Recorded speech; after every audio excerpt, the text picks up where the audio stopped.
के जो हालात हैं, अब तक की जो कारकर्दगी है, क्या आप उससे मुतमईन है? क्या इस जानिब पेश रफ्त हुई है हुकूमत की तरफ से?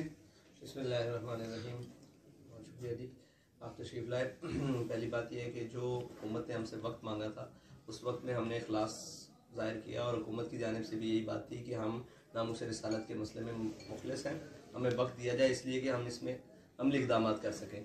लेकिन अभी तक फिल वक्त जहाँ तक हम वक्त गुजार चुके हैं, उस दौरान हुकूमत की किसी किस्म की कोई संजीदगी नज़र नहीं है।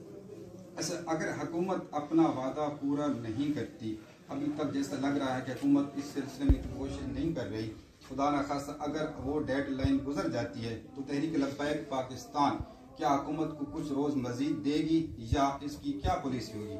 जी, वक्त का तो अब हुकूमत की तरफ से मांगना मुनासिब नहीं है। जो हम वक्त दे सकते थे वो हमने दे दिया है। दूसरी बात है कि इसमें बहुत सारे अमली इक़दाम हो सकते थे जो हुकूमत ने नहीं किया।